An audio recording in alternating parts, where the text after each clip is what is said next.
Esse programa aqui é um poupa-tempo, viu? É poupa-tempo. É porque tu é clubista, pô.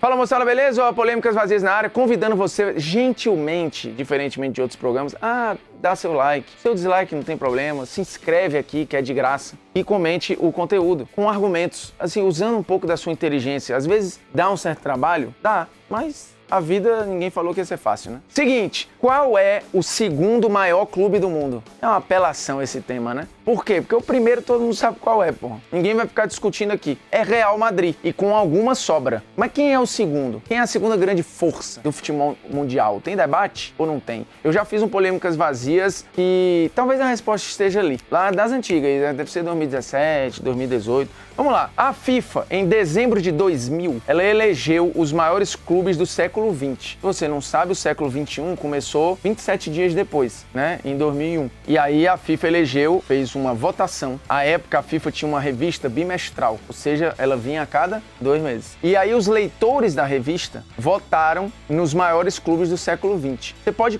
não concordar com a massa votante ou com o colégio eleitoral, mas é o que tinha e é o que a FIFA considerou. Hoje é uma loucura, né? Você fala, vamos botar os leitores de uma revista para votar, porque as revistas hoje, infelizmente, estão pouco acesso. Mas eu acho que a gente podia rever essa votação, que vai ser feita aqui. O primeiro lugar vai dar o mesmo, é Real. E o primeiro lá deu Real também, com 42% dos votos. Acho até que deveria ser mais, tá? Era papo assim de 90%, tá? Era pra ser 100%, não tem que ter discussão. Qual é o maior clube do mundo? Real Madrid. Acabou, não tem discussão. Quem acha que é outro, tá achando errado. Lá a ordem ficou a seguinte: primeiro lugar, Real Madrid. Segundo lugar, Manchester United. Terceiro lugar, Bayern de Munique. Quarto lugar, Barcelona. Chuta quem é o quinto? Duvido tu saber. Santos ficou em quinto lugar na eleição de os maiores clubes do século XX pelos leitores da revista. E na percepção no geral do estrangeiro, era compreensível, tá? Eu não vou questionar aqui. O United ser segundo naquele momento, eu acho que tem um contexto. Lembremos, essa votação ela é feita em 2000. Aquele United de 99 tinha acabado de ser campeão da Tríplice Coroa. Era a primeira Tríplice Coroa de um clube inglês na história.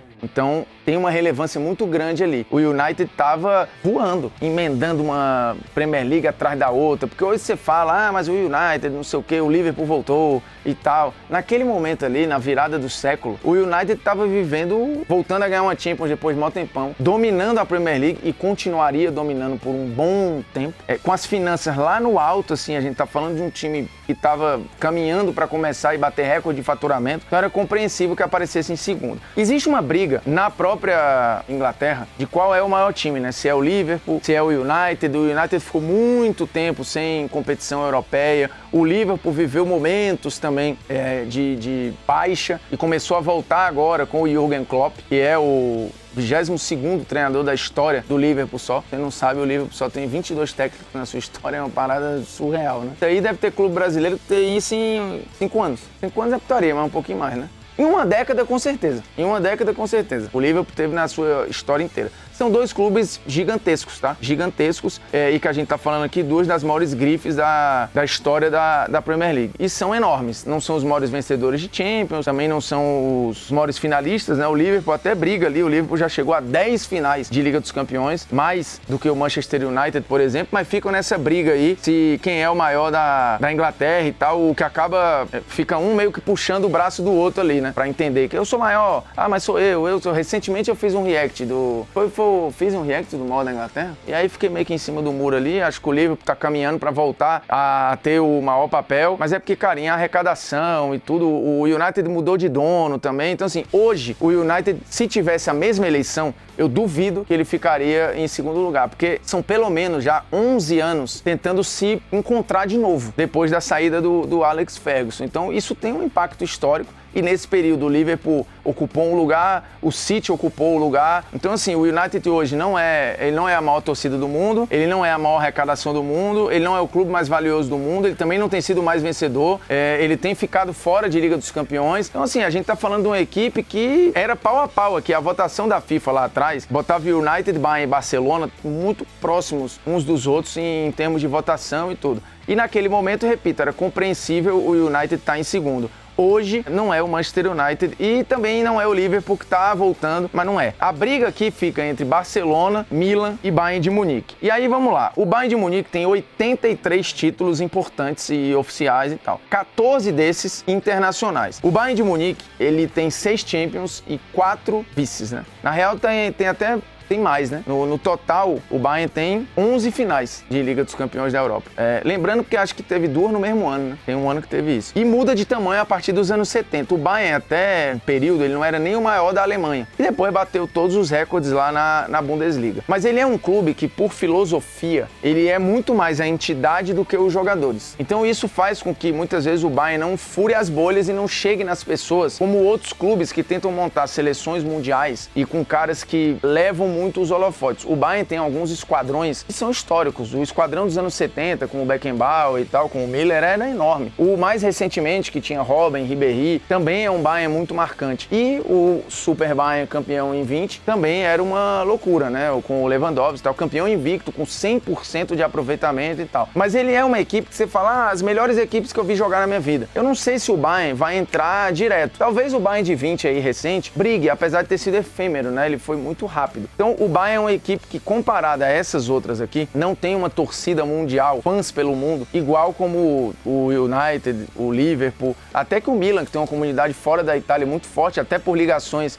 coloniais. No Brasil, por exemplo, você vai ter muita gente ligada ao futebol italiano e tal, até mais do que o futebol alemão. E o Barcelona também, que tem mais torcida fora do seu país do que o Bayern de Munique. Então, o Bayern de Munique, ele é muito grande, ele é para ser muito respeitado, mas se você pegar os critérios, títulos internacionais, constância, times históricos, ídolos mundiais, equipes que marcaram, torcida fora do seu próprio país, o tamanho da instituição em termos de valor e arrecadação e valor da marca. O fato de estar na Bundesliga também atrapalha um pouco, né? Porque faz o Bayern estar num campeonato menos visto do que os outros. Então o Bayern não é o segundo maior clube do planeta. O Milan, em algum momento, já brigou firme para ser. Lembrando, o Milan é o segundo maior vencedor de Liga dos Campeões da Europa, tá? São 7 Champions, é o segundo maior campeão. O futebol italiano, a gente precisa lembrar, perdeu relevância, já tem aí também mais de 10 anos, bem mais de 10 anos, que o futebol italiano hoje não está na primeira prateleira em termos de liga. Então o Milan hoje ele é menos visto, o Milan hoje tem menos dinheiro, o Milan hoje investe menos, atrai menos jogadores, ficou um bom tempo fora da Liga dos Campeões, né? Recentemente voltou depois de 7 temporadas fora. E há uma dúvida, inclusive, se é o maior da Itália, né? Tem briga entre Milan e Juventus. Milan e Juventus. Juventus e Milan. Dependendo do olhar, uma galera vai dizer que é a Juventus, outra galera vai dizer que é o Milan. A Juventus é uma campeã nacional maior, mas o Milan é um campeão internacional maior, então fica nessa, né? Quem é maior e tal. Então, assim, se eles brigam internamente para saber quem é o maior da Itália, o Milan não vai ser o segundo maior clube do planeta, né? Lembrando, o Milan tem 7 títulos de Champions, como eu falei aqui, e o Milan chegou em 11 finais de Liga dos Campeões da Europa. Depois do Real Madrid, é o time que mais chegou em finais de Champions, né? Tá junto com o Bayern de Munique também. Então é um clube para ser respeitado. E, de novo, que tem uma comunidade muito forte fora da Itália. Porém, ninguém bate o Futebol Clube Barcelona. E aí não sou eu que tô dizendo, tá? Recentemente, a 442 fez a sua lista de maiores clubes do planeta. Quem ganhou? Real Madrid. Quem ficou em segundo? O Barcelona. E olha que os caras são da onde? Da Inglaterra. Tinha Liverpool pra botar, United pra botar, mas eles botaram o Barcelona. O Bleacher, recentemente, fez outra lista, também deu Barcelona. A esmagadora maioria das listas tem dado o Barcelona. E por quê? Porque o Barcelona, ele é o clube mais influente do século XXI, no sentido de pra onde foi o jogo. E aí você vai falar do time do Ronaldinho Gaúcho e principalmente do time do Guardiola e de Messi, que foram muito influentes. É um Barcelona que era a base da seleção espanhola, que arrastou tudo em determinado momento da história recente do século XXI. Foi o primeiro momento da história que o Barcelona, de fato, não fez sucumbir, mas colocou ali uma preocupação enorme no Real Madrid e diminuiu um gap histórico que tinha em relação ao Real Madrid. A era Messi faz a aproximação de Real e Barcelona ser enorme. E vale lembrar um ponto, eles são praticamente empatados em títulos no geral. O Real, se a gente for fazer as contas, tem uns asteriscos aqui e ali de título que um conta, o outro não conta, mas no geral você tem 99 a 102. Então assim, é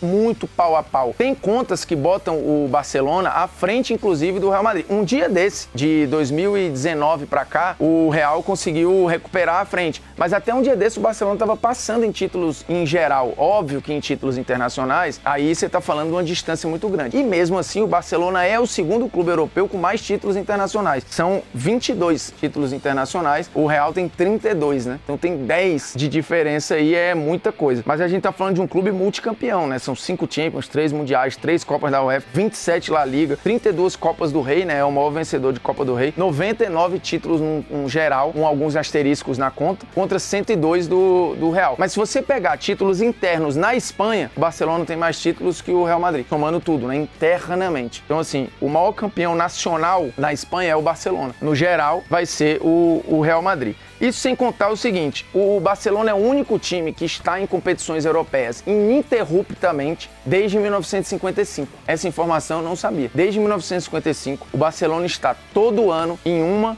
ou 2 competições europeias ou mais. Isso é incrível. É o primeiro clube da história também a conseguir 2 tripletas. Primeiro, né? E depois foi o único a conseguir um sexteto, a ganhar 6 títulos no mesmo ano corrente, que ainda é aquele Barcelona do Guardiola. Outro ponto, o Museu do Barcelona, ele é um dos, e já foi o mais visitado da Espanha, e representa o Barcelona 6% do turismo da Catalunha. É impressionante, né? As pessoas vão muito a Barcelona por causa do clube. Então, assim, é uma parada bizarra. E o museu é, de fato, gigantesco. São, como eu falei, né, 22 taças internacionais, é o segundo time mais bem sucedido. Essa informação talvez ele pegue de surpresa, mas foi o clube, por 17 anos, o clube estrangeiro com mais torcida no Brasil. Perdeu recentemente porque o Real voltou. Isso sem contar que tem, talvez, a camisa mais pesada da história do futebol, tirando seleções, que é a sua camisa 10. A camisa 10 do Barcelona foi vestida por, e eu tô botando só pra cá, não tô nem botando aí Kubala, Luis Suárez, o lá de trás, que já foi bola de ouro, inclusive, do Barcelona, mas Maradona, Romário, Rivaldo, Ronaldinho Gaúcho, Messi, Riquelme, Ragi, Stoichkov, só os pica, meu irmão. Que a galera fala, a camisa 7 do Real Madrid, ela basicamente, assim, teve Raul, Cristiano, agora tem o Vini, mas é diferente. Aí você vai pegar a 7 do Liverpool, a 7 do United, que teve ali Cantona, Beckham, o próprio Cristiano Ronaldo. Mas, cara, essa lista aqui não tem como. Só em ter Maradona, Romário, Ronaldinho Gaúcho e Messi já foi pro caralho. Não tem como. Ainda tem Rivaldo, Riquelme, Ragi, Stoichkov. Porra, não tem como. Essa camisa é absurda. E aí você vai, times emblemáticos e times históricos. O Barcelona em 2011, ou o Barcelona entre 2009 e 2011, é apontado como um dos melhores, se não o melhor time da história do futebol. E aí, no século XXI, La Masia foi muito falada, ficou apontada como a melhor base do planeta. Todo mundo queria ir pra lá. O Barcelona saiu exportando aquilo pra todo canto. O conceito do mais que um clube pegou em muita gente, né, de você não ser simplesmente um clube de futebol rico e tal. Fora que a marca ficou durante anos e anos e anos entre as maiores fortunas do futebol. O Camp Nou é o maior estádio da Europa, vale lembrar, e vai passar por uma reforma agora, capacidade de quase 100 mil pessoas. No topo das maiores torcidas do mundo por muito tempo. Eu lembro o Sports Market fez um levantamento em 2010, e aí a gente tá falando, de um momento muito foda do Barcelona. Ele ali era apontado como a maior torcida do mundo e ficou durante um tempo.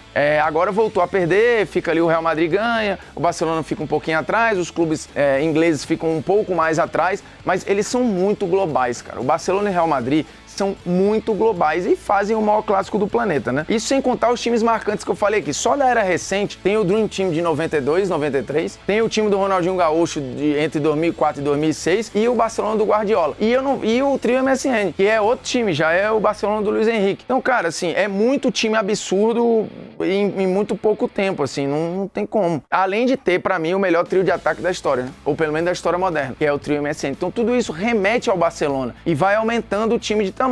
Portanto, o segundo maior clube do planeta é o Barcelona. E que, de fato, é o que mais incomoda o primeiro, historicamente, que é o Real Madrid. E aí, cara, se você quiser argumentar nos comentários, fique à vontade para defender o seu ponto. Mas eu acho muito difícil hoje não dizer que é o Barcelona que, repito, é o time mais influente do século XXI. Mas o Real ganhou mais Champions, o Real mais não sei o quê. Mas em termos de mudar o jogo, foi o Barcelona. O Barcelona influenciou no futebol do século XXI como nenhum outro clube e como nenhum outro time. Portanto, a resposta aqui é Barça.